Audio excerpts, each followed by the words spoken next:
এই 50 কোটি টাকা হাওয়ালা ট্রানজ্যাকশানে তার এত নার্ভাস হওয়ার কি আছে, তাই না? এই 50 কোটি টাকা তো আজকে তার বান্ধবীর বাড়ির খাটের তলায় পাওয়া যায়, তো সেইখানে তো সে ধর্ণা দিতে যায়নি। তাহলে এখানে এত নার্ভাস হয়ে যাচ্ছে কেন?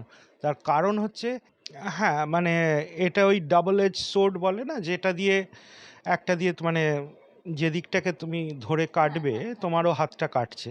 তো এটা হচ্ছে সেই ডাবল এজ সোর্ড, হ্যাঁ, যেটা মমতা বন্দ্যোপাধ্যায় এতদিন যুদ্ধ জয় করতে কাজে লাগিয়েছে, কিন্তু তারও হাতটা কেটেছে এটাতে। উনি জানেন অ্যারেস্ট হবেন, তো উনি চাইছেন it's better to get arrested now. তাতে কী হবে, পাবলিক সিম্প্যাথিটা তার দিকে যাবে এবং সে ভোটে জয় করবে। এবং এখন যদি তাকে অ্যারেস্ট করে, তাকে বেশি দিন রাখতে পারবে না, ছেড়ে দিতে হবে। হ্যাঁ, ছেড়ে দিয়ে তারপরে ভোটের পরে তো আবার জিনিসটা ধামাচাপা পড়ে যাবে। তো তার সবচেয়ে মানে যদি এখন আমার মনে হয় যে কালীঘাটে কালকে পুজো দিয়েছেন, তার লিস্ট অফ উইশেসের মধ্যে নিশ্চয়ই এটা ছিল যে এখনই মা অ্যারেস্টটা করিয়ে দাও। আমি সেদিনকে একটা চায়ের দোকানের আড্ডায় শুনছিলাম, বেশ মজার কথা, মানে আমার নয়, বলছে যে পিচকিরি বাবার জল বেলুন ছেলে। সঙ্গে রয়েছেন স্যার পিনাকি গঙ্গোপাধ্যায়। স্যার অনেক অনেক স্বাগত আপনাকে। প্রথমেই যেই কথা দিয়ে আর কি শুরু করলাম যে আইপ্যাকের যে ব্যাপার, সেখানে কয়লা কেলেঙ্কারির তদন্তে আইপ্যাকের যিনি সহ প্রতিষ্ঠাতা ভিনেশ চান্দেল, তাকে গ্রেপ্তার করা হলো ভোটের আগে, এমন একটি বড় পদক্ষেপ, কি বলতে চান? দেখুন, গ্রেফতার করাটা তো আইনি প্রক্রিয়াতে হচ্ছে, এটা 2020 থেকে এই মামলাটা চলছে। আজকে সেটার ইমপ্লিমেন্টেশন হয়েছে, যত তথ্য জোগাড় হয়েছে, হাওলা ট্রেস বার করে আজকে এটা তার অ্যারেস্ট হয়েছে। তবে সমস্যাটা হচ্ছে এটা পলিটিক্যাল ইস্যু নয়। পলিটিক্যাল ইস্যু হচ্ছে এটাকে যে মমতা বন্দ্যোপাধ্যায় এবং তৃণমূল যে এটার বিরোধ করছে। মমতা বন্দ্যোপাধ্যায়, কারণ যতদূর আমরা জানি আইপ্যাক হচ্ছে এটা প্রাইভেট লিমিটেড কোম্পানি, এবং এই ভদ্রলোক হচ্ছে একজন প্রাইভেট এন্টিটি। এখানে একটা পলিটিক্যাল পার্টি ঝাঁপিয়ে পড়ে তাকে শিল্ড করবে, তার প্রয়োজনীয়তা অনুভব করছেন কেন? তো যদি সে মানে এরকম হয়ে যাচ্ছে যে ঠাকুর ঘরে কে, আমি কলা খাইনি, হ্যাঁ, এরকম হয়ে যাচ্ছে ব্যাপারটা।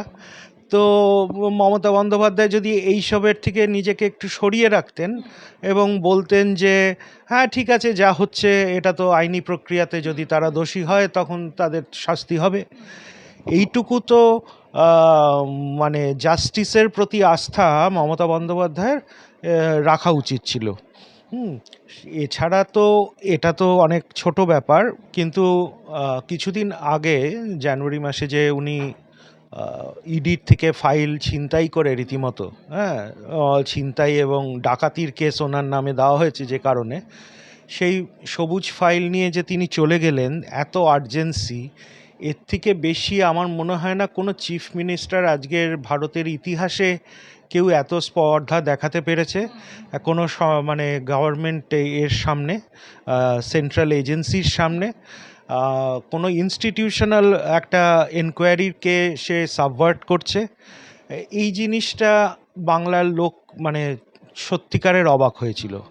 আজকে এই আইপ্যাকের ডিরেক্টর গ্রেফতার হওয়াটা অবাক করার মতন জিনিস নয়, কিন্তু সে সেই লাইন অফ থটটাতেই চলছে যে সে সবাইকে প্রোটেক্ট করবে, কারণ সেটাই গ্যারেন্টি দিয়েছিলেন মোদিজির। যেমন গ্যারেন্টি উন্নয়নের, ওনার গ্যারেন্টি হচ্ছে তুমি যে কোনো অন্যায় কাজ করো আমি তোমাকে বাঁচাবো।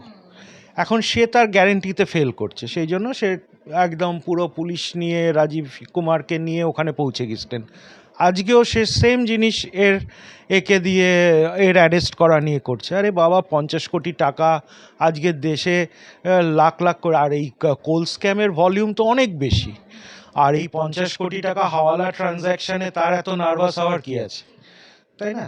এই 50 কোটি টাকা তো আজকে তার বান্ধবীর বাড়ির খাটের তলায় পাওয়া যায়, তো সেইখানে তো সে ধর্ণা দিতে যায়নি। তাহলে এখানে এত নার্ভাস হয়ে যাচ্ছে কেন? তার কারণ হচ্ছে it is just the tip of an iceberg. এই যে ওকে ধরলো, এরপরে শুধু কোল স্ক্যাম না, আর এটা শুধু ওর কাছে হাওয়ালা যায়নি, এই হাওয়ালাটার রুট হয়েছে সারা ইউরোপ জুড়ে, বিভিন্ন এনটিটির কাছে, যেখানে আমার যতটা একটা রিপোর্ট আমি দেখেছিলাম, রাশিয়া থেকে, সুইডেন থেকে, লন্ডন থেকে একটা হিউজ নেটওয়ার্কের থ্রু দিয়ে অভিষেক ব্যানার্জির এবং তৃণমূলের এবং মমতা বন্দ্যোপাধ্যায়ের আশ্রিতদের সব টাকা তারা ওখানে চলে, ঠিক আছে? তো সেই জন্য মাঝে মধ্যে চোখে দেখাতে হয়, হয়তো টাকা গোনার সমস্যা যখনই হয়ে যায় তাকে চোখ দেখাতে যেতে হয়। হ্যাঁ, তো এই আর কি ব্যাপার, মানে এটাতে আর এর থেকে বলার কিছু নেই। এটা ইটস আ এটা একটা নর্মাল ইনভেস্টিগেশন প্রসেস। ইডির এটা দায়িত্ব, এর জন্য আমাদের ট্যাক্স পেয়ারের পয়সা দিয়ে তাকে রাখা হয়েছে ইডিকে। তো এখন সে তার দায়িত্ব করছে। সেখানে মমতা বন্দ্যোপাধ্যায়ের এত উত্তেজিত, এত মন্তব্যর কোনো প্রয়োজন নেই। তার এটা শুধু নার্ভাসনেস যে আরও কিছু বেরোচ্ছে। স্যার, আপনি একটু আগে টিপ অফ দ্য আইসবার্গের কথা বলছিলেন, তো এটা কি সত্যি সত্যি এই বিনেশ কি মানে বলা যেতে পারে একটা বোড়ে? এর পিছনে যে আসল মস্তিষ্ক বা আসল যারা মাথা, তাদেরও কি এই ভোটের আগে গ্রেপ্তারির কোনো সম্ভাবনা রয়েছে? সেটা দেখুন, বোর্ডে তো নিশ্চয়ই। সবচেয়ে বড় কথা, আইপ্যাক হচ্ছে প্রথমবার কোনো পলিটিক্যাল পার্টির জন্য কাজ করছে না। আইপ্যাক আগে বিজেপির জন্য করেছে, বিহার ইলেকশনে করেছে, বিভিন্ন ইলেকশনে তারা কাজ করে। তাদের এগেনস্টে না কোনো ক্রাইমের ইনভেস্টিগেশন চলছে, না কোনো রকমের তাদের হয়। তারা পলিটিক্যাল অ্যানালিস্ট হিসেবে কাজ করে, ভোট জেতানোর দায়িত্বে থাকে, ভোট জেতায়, বেরিয়ে চলে আসে। বাংলায় এসে জিনিসটা পুরো উল্টে গেল, কারণ পুরো ক্ষমতাটা তাদের কাছে ডেলিগেট করে দিয়েছে আমাদের অভিষেক বন্দ্যোপাধ্যায় এবং মমতা বন্দ্যোপাধ্যায়। তারা নিজেদের কর্মীদের ওপর, কর্মীদের মেধা পরিশ্রমের ওপর আস্থা রাখতে পারেনি। তারা কি করেছে, একটা বাইরের এজেন্সি এসে তারা সব বিভিন্ন লোকেদের সাথে বসে এক তো টাকার রফা করছে, প্লাস তাদেরকে বলে দিচ্ছে ভোট কীরমভাবে করতে হবে। তো এই যে নিজেদের, এবং সেই প্রক্রিয়াতে তারা এতটা বেশি ঢুকে গেছে, তারা আর কোনো এখন অ্যানালিস্ট ফার্ম, আমি নিজে 20 বছর ম্যানেজমেন্ট কনসাল্টিং করেছি। একটা কনসালটেন্টের যে দায়িত্বটা থাকে, যে আমি অ্যাডভাইস দেবো, আমি তাকে পুরো সোয়াট অ্যানালিসিস, তার প্লাস মাইনাস প্রোজ কনস, আমি সেটা তাদের বোঝাবো, এবং সেই বেসিসে ক্লায়েন্ট ডিসিশন নেবে যে আমার এই পথটা চলা উচিত না ওই পথটা চলা উচিত। আজকের ডেটে আইপ্যাক কিন্তু এটাতে রেস্ট্রিক্টেড নয়, তাদের দায়িত্ব অনেক বেশি। তাদের টাকা তোলার দায়িত্ব আছে, তাদের ক্যান্ডিডেট ঠিক করার দায়িত্ব আছে, তাদের সার্ভে করার দায়িত্ব আছে, তাদের কোন বুথ লেভেল অবধি কে বসবে এবং কি করবে, তাদের অ্যাক্টিভিটি, পোলিং স্টেশন থেকে আরম্ভ করে পুলিশের নিয়োগ থেকে আরম্ভ করে প্রতিটা ব্যাপারে তারা ইনভলভড। আজকে মানে আমার ভাবতে খারাপ লাগে যে তৃণমূলের যারা এমএলএ এমপি আছে, they are delegated to a second class citizen in their own party. Actual citizen হচ্ছে গিয়ে, বা অ্যাকচুয়াল মানে কমান্ডিং পজিশনে হচ্ছে আইপ্যাকের কর্তারা, এবং সেটা না বাইরেতে না বললেও তারা ইনার সার্কেলে এটাকে ভালো করে নেয় না। স্যার, একই সঙ্গে যেটা আর কি রয়েছে সেটা হচ্ছে যে এই যে আইপ্যাক মামলায়, সেখানে মানে বলাই যায় যে কয়লার কালি লেগে রয়েছে তাদের হাতে আর কি। তো সেখানে ইডি বনাম মুখ্যমন্ত্রী মমতা বন্দ্যোপাধ্যায়, এই যে মামলার, সেই মামলার সম্ভাব্য শুনানির প্রসঙ্গ উঠে আসছে। তো স্যার, কি মনে হয় এইবারেই কি মমতা বন্দ্যোপাধ্যায়ের খেলাই আইপ্যাকের হাতেই শেষ হবে? মানে সেই গোকুলে বাড়ার মতন আর কি, তোমারে বধিবে যে গোকুলে বাড়িতেছে সে, তা আলটিমেটলি কি গোকুলেই আইপ্যাক বাড়লো এবং তাকেই বধ করে দিল, এরকম কি বিষয় হবে বলে মনে করেন? হ্যাঁ, মানে এটা ওই ডাবল এজ সোর্ড বলে না, যেটা দিয়ে একটা দিয়ে মানে যে দিকটাকে তুমি ধরে কাটবে তোমারও হাতটা কাটছে। তো এটা হচ্ছে সেই ডাবল এজ সোর্ড, হ্যাঁ, যেটা মমতা বন্দ্যোপাধ্যায় এতদিন যুদ্ধ জয় করতে কাজে লাগিয়েছে, কিন্তু তারও হাতটা কেটেছে এটাতে। তবে ওনার আপ্রাণ চেষ্টা হচ্ছে যে একটা এমন কিছু করা যায় যাতে স্টেটে রাষ্ট্রপতি শাসন হোক। কারণ এরপরে যদি উনি জানেন অ্যারেস্ট হবেন, ঠিক আছে, আইদার এখন হবেন বা পরবর্তী সরকার এসে তার উপর যখন ইনভেস্টিগেশন হবে তখন হবে, যদি টিএমসি আর সরকারে না থাকে। তো উনি চাইছেন it's better to get arrested now, তাতে কি হবে, পাবলিক সিম্প্যাথিটা তার দিকে যাবে এবং সে ভোটে জয় করবে। এবং এখন যদি তাকে অ্যারেস্ট করে, তাকে বেশি দিন রাখতে পারবে না, ছেড়ে দিতে হবে। হ্যাঁ, ছেড়ে দিয়ে তারপরে ভোটের পরে তো আবার জিনিসটা ধামাচাপা পড়ে যাবে। তো তার সবচেয়ে মানে যদি এখন আমার মনে হয় যে কালীঘাটে কালকে পুজো দিয়েছেন, তার লিস্ট অফ উইশেসের মধ্যে নিশ্চয়ই এটা ছিল যে এখনই মা অ্যারেস্টটা করিয়ে দাও। হুম। তো তাহলে তার যে বাকিটা, কারণ দেখুন আজকে যদি আরো 5টা অনুব্রত মতন লোককে অ্যারেস্ট করে তুলে নিয়ে যায়, তাতে আর বাঙালির মধ্যে খুব একটা ইম্প্যাক্ট পড়বে না, কারণ আমরা সবাই জানি তারা কে। আজকে যদি মমতা বন্দ্যোপাধ্যায়কে তুলে নেয়, মানে অ্যারেস্ট হন, মানে ফর লেজিটিমেট রিজন, আর ইনলেজিটিমেট কোনো রিজনের কথা বলছি না, আইনি প্রক্রিয়াতে, তাহলে কিন্তু সাধারণ মানুষকে যারা বলবে যে দিদি আমাদের এতদিন ধরে 1,500 টাকা দিল, আমাদের 2 টাকার চাল খাওয়ালো, আমাদের বিধবা ভাতা দিল, এই দিল, তার সাথে এই অন্যায়, তখন তারা রাস্তায় নামবে। আজকে দিদির কোনো মিটিংয়ে লোক হচ্ছে না, সেটার থেকে বড় প্যানিক একটা রাজনৈতিক নেতার কিছু হতে পারে না। হ্যাঁ, সেই প্যানিকের মধ্যে সে এখন কেন একে অ্যারেস্ট করেছে, আরে বাবা তুমি কি দরকার, আজকে তো হাজার হাজার লোক গুন্ডা এরা সবাই অ্যারেস্ট হচ্ছে, তার জন্য টিএম মানে একটা চিফ মিনিস্টারকে বলতে হবে কেন এই ব্যাপারে, তার একটা তো পজিশনের একটা মর্যাদা আছে। স্যার একই সঙ্গে মমতা বন্দ্যোপাধ্যায় আরও একটি বিষয় উল্লেখ করেছেন যে আপনি একটু আগে বললেন যে আইসিওসি লেভেলের যারা আর কি তাদেরকেও বদলি করে দেওয়া হয়েছে, নতুন অফিসার্স তাদেরকে নিযুক্ত করে দেওয়া হয়েছে। আমরা দেখেছি যে কিভাবে সিপি থেকে শুরু, মানে কলকাতার সিপি থেকে শুরু করে বিভিন্ন তাবর প্রশাসনিক বড় বড় কর্তাদের তাদেরকে বদলি করে নতুন অফিসার্স আনা হয়েছে এবং সেখানে মমতা বন্দ্যোপাধ্যায় তাদের বিরুদ্ধে অভিযোগ করে বলছেন যে নতুন যারা এসেছেন তাদের এটাকে শিখিয়ে পড়িয়ে পাঠানো হয়েছে যে তৃণমূলের বুথ এজেন্টদের সবার আগে গ্রেফতার করে নাও, যার ফলে তারা যে বুথ ফেরত সমীক্ষা না করতে পারে বা কোনো রকম তারা ক্যাম্পেনিং না করতে পারে। তো এই যে এই ঘটনাতে তিনি আরও বলেছেন যে বাংলাকে কাবু করা এত সোজা নয়। তো তিনি কি সত্যি সত্যি নিজেই কাবু হয়ে গিয়েছেন যার ফলে এরকম ধরনের কথা বলছেন? না, উনি কি হয়েছে, উনি বেসিক্যালি ইস্যু পাচ্ছেন না। হ্যাঁ, এখন সরকারের বা ইনস্টিটিউশনে এখন তো আর কোনো নেই, অপোজিশনের কোনো ভূমিকা নেই, এই মুহূর্তে বিজেপির কোনো ভূমিকা নেই, যেটা ইসি করছে তার ভূমিকা। তো সেইখানে ফ্রি অ্যান্ড ফেয়ার ইলেকশনের প্রমিস ইসি করেছে এবং তার জন্য যা যা করতে হবে তারা করছে। আমরা আগেও দেখেছি যে আমাদের এখানে সেনা দিয়ে ভোট করানো হয়েছে, কিন্তু অতটা কার্যকরী হয়নি। হ্যাঁ, প্রচুর ভায়োলেন্স হয়েছে।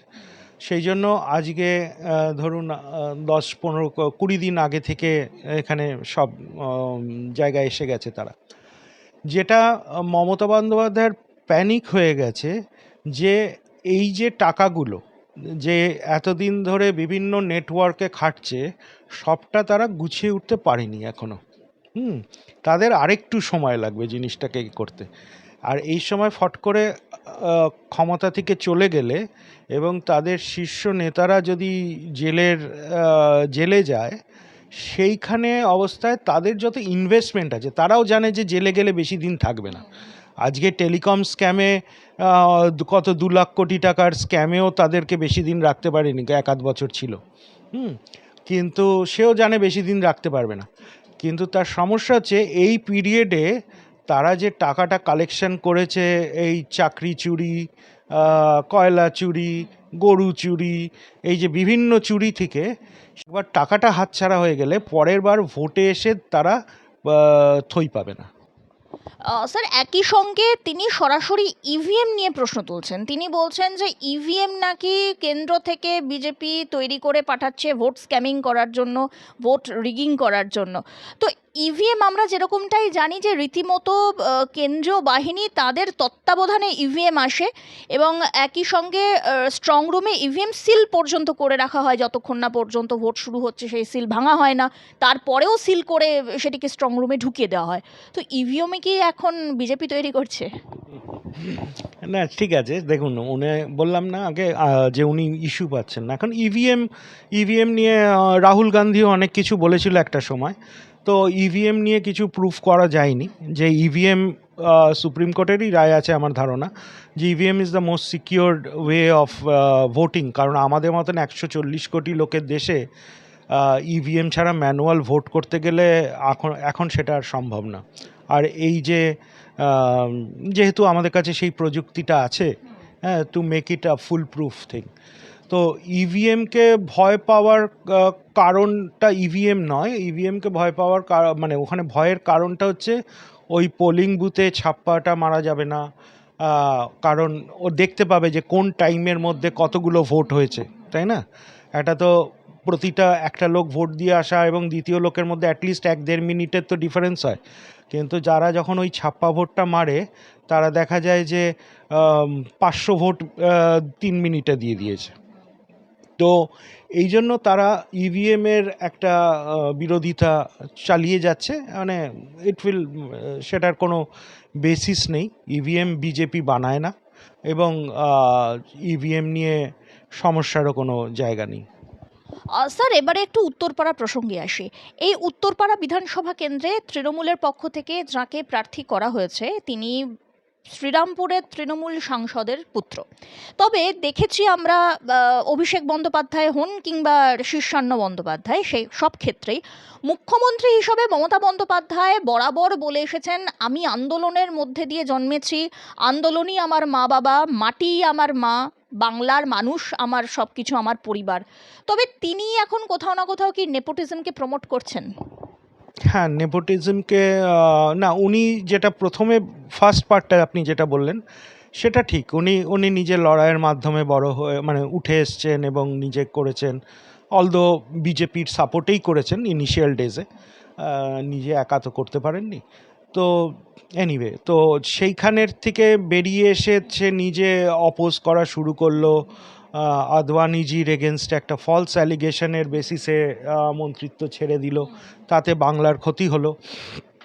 তখন তো ওনার যে টোটাল পলিটিক্যাল জার্নিটা বিরোধী মানসিকতার, এবং সেইখানে সে বিরোধিতা করেছেন, কিন্তু নেপোটিজমের আমি ডাইরেক্টলি শুনিনি যে বিরোধিতা করতে।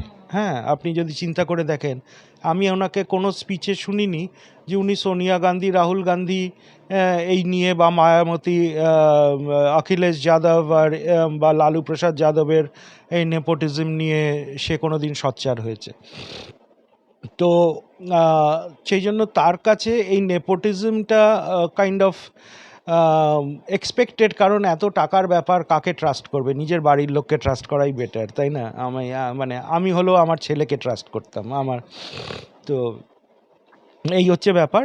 আর শ্রীরামপুর, উত্তরপাড়ার ক্ষেত্রে বলি, আমি সেদিনকে একটা চায়ের দোকানের আড্ডায় শুনছিলাম, বেশ মজার কথা, মানে আমার নয়, বলছে যে পিচকিরি বাবার জল বেলুন ছেলে মাঠে পড়লেই ফেটে যাবে। তো নেপোটিজমেরও সেই ভবিষ্যৎ। হ্যাঁ, তার যদি না হতো তাহলে রাহুল গান্ধী আজকে আমাদের প্রধানমন্ত্রী হতেন, বা কি বলে লালু প্রসাদের ছেলে মুখ্যমন্ত্রী হতেন।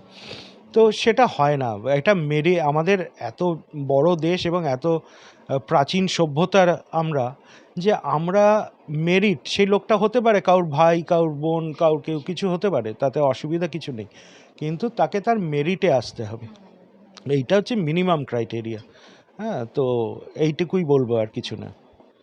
স্যার, বারবার মমতা বন্দ্যোপাধ্যায়ের প্রসঙ্গ যখন উঠছে তখন বাংলার নারীদের প্রসঙ্গ উঠেই আসে।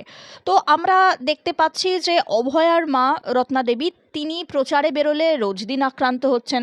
এমনকি দিন দুয়েক আগে দেখা গেল যে তাকে নিয়ে মিম তৈরি হয়েছে, সেখানে রীতিমতো তাকে একজন রাক্ষসী হিসাবে আর কি প্রতিস্থাপিত করা হয়েছে।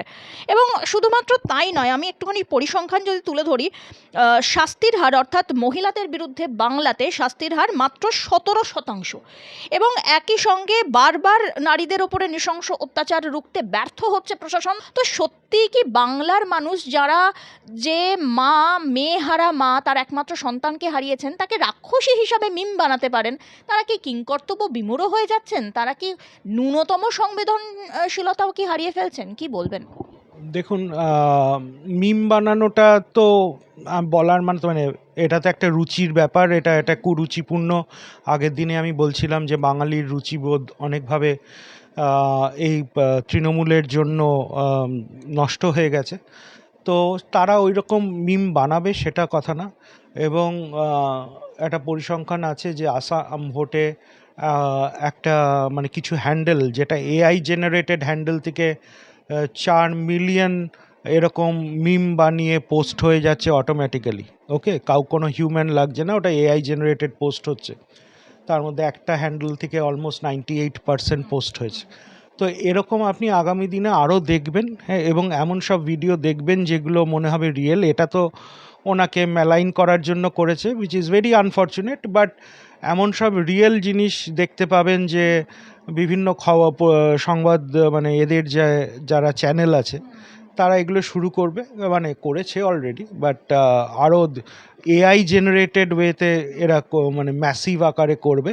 এবং গ্রামের লোক যাদের কাছে একটা ফোনে তারা এইসব দেখছে ফেসবুক আরে, তারা বুঝতে পারবে না কোনটা এআই জেনারেটেড আর কোনটা রিয়েল। হ্যাঁ, তাদের কাছে এই বীভৎস এই যে ডাইনি মুখ বলুন বা এই ধরনের একটা ইমেজ মাথার মধ্যে ঢুকিয়ে রাখছে। হুম, এটা একটা সাইকোলজিক্যাল ওয়ারফেয়ার যেটা তৃণমূল হয়তো শুরু করে দিয়েছে। হুম। স্যার, এবারে একটু অন্যরকম যদি প্রসঙ্গে আসি, তাহলে আমি কয়েকটি প্রশ্ন আপনার কাছে রাখতেই চাইবো। সেটি হচ্ছে, প্রত্যেকটি ডিভিশনে মহিলা থানার প্রতিশ্রুতি, একই সঙ্গে হ্যাঁ হ্যাঁ, মানে মহিলাদের আর্থিক স্বাধীনতার জন্য 3,000 টাকা সহায়তা, শহরের নিরাপত্তার জন্য দুর্গা সুরক্ষা স্কোয়াড, রাজ্য সরকারি চাকরি আর পুলিশের 33% মহিলা সংরক্ষণ। এই যে এই বিষয়গুলি প্রত্যেকটি বিজেপির সংকল্পপত্রে প্রকাশিত হয়েছে, মোটামুটি কবে কার্যকরী হবে? অবভিয়াসলি ভোটের পরেই এগুলো তো ফার্স্ট রাউন্ড অফ ডিসিশনসের মধ্যে থাকবে, এবং তার থেকে আরেকটা মানে এগুলো জাস্ট ভোটে জেতার অপেক্ষা, তারপরেই কাজে লাগবে। যেটা আমি এই আপনাদের দর্শকদের থ্রু দিয়ে যেটা বলতে চাইবো যে অনেকের আমি দেখছি মানে ইন্টারভিউতেই বা এইসব রিলস টিলসেই দেখছি যে বলছে যে আগে তো বিজেপি আসুক তারপরে 3,000।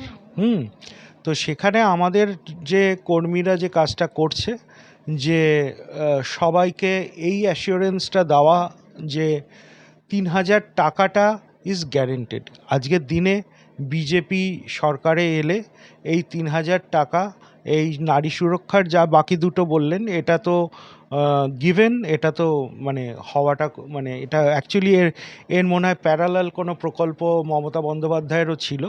হ্যাঁ, তো কিন্তু সেটা কোনোটা ইমপ্লিমেন্ট করে উঠতে পারেনি। হ্যাঁ, 2 দিন করে চালায়, ফিরহাদ হাকিম ফোন ধরতো একটা সময়। হ্যাঁ, তারপরে ওটা আর চলেনি। তারা ওগুলো সব এক একটা সময় না ওনার হুজুকে উনি একটা কিছু করে ফেলেন। তো তবে অনেক দিন পরে একটা সত্যি কথা উনি বলেছেন যে জোড়া ফুলে ভোট দিও না। হ্যাঁ, তো আমরা নিশ্চয়ই ওনার সেই কথাটা শুনবো। হ্যাঁ, তো জোড়া ফুলে ভোট দেওয়াটা ঠিক না। উনি নিজে বলেছেন যখন, মাননীয়ার কথা তো উনি তো ইন্সপিরেশন, ওনার কথা ফেলতে পারবো না। তো আমরা সবাই মিলে এই মানে অঙ্গীকারই করতে পারি যে আমরা জোড়া ফুলে ভোট দেবো না।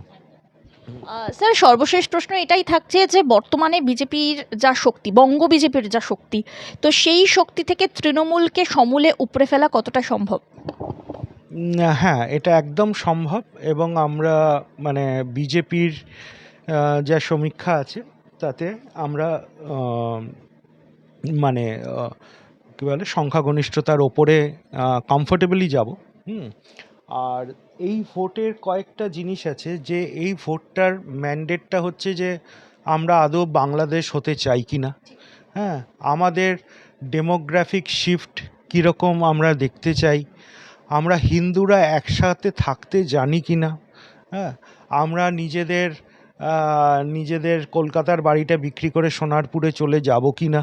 হ্যাঁ, কিছু লাখ টাকার এতে কোনো একজন অন্য কাউকে বিক্রি করে দিয়ে আমরা সেই জায়গা ছেড়ে দেওয়ার যে প্রবণতা আমাদের হিন্দুদের, সেইটা আমরা করব কি না। হ্যাঁ, এই ভোটটা হচ্ছে যে আমাদের সাথে যে বিশ্বাসঘাতকতা হলো 15 বছর ধরে, সেইটার ওপরে ভোটটা হবে। আজকে মুসলিম একটা ভোট ব্যাংক ছাড়া কিছু না, Hindu just taken for granted. হ্যাঁ, জগন্নাথ মন্দির করেছেন, সেখানে আমি শুনলাম ওখানে নাকি পুজোও হয় না। হ্যাঁ, তো সেই মন্দিরের কি মানে আছে আমি সেটা জানি না, যেখানে পুজো হয় না। তো আমার তথ্য ভুলও হতে পারে, বাট এনিওয়ে আমি যেটুকু শুনলাম বললাম, যে ওখানে পুজোও হয় না।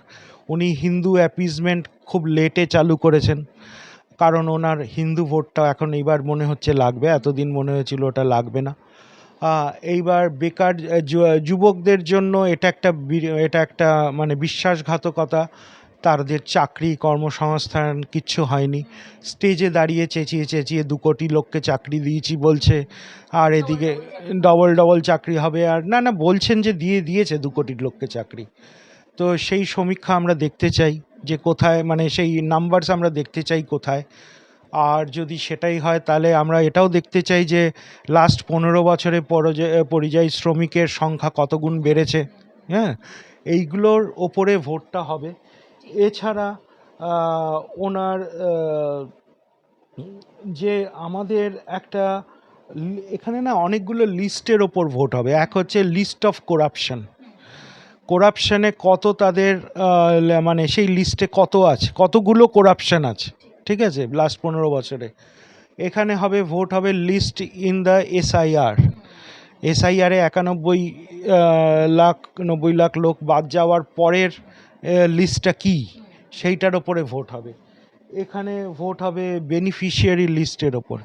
আজকে 15 বছর ধরে বিজেপি সরকার সেন্টারে থেকে এখানকার যারা নর্মাল লোকেদের ওপর, মানে লোকেদের পাশে দাঁড়ানো, উজালা গ্যাস থেকে আরম্ভ করে বিভিন্ন প্রধানমন্ত্রী বাড়ির যোজনা, আবাস যোজনা থেকে শুরু করে এই সবগুলোকে তো শুধু রিব্র্যান্ডিং করলে তো হবে না। চালের বস্তার ওপর টিএমসির কি একটা লিখে দেয়, হ্যাঁ, তো সেই সব করলে তো হবে না।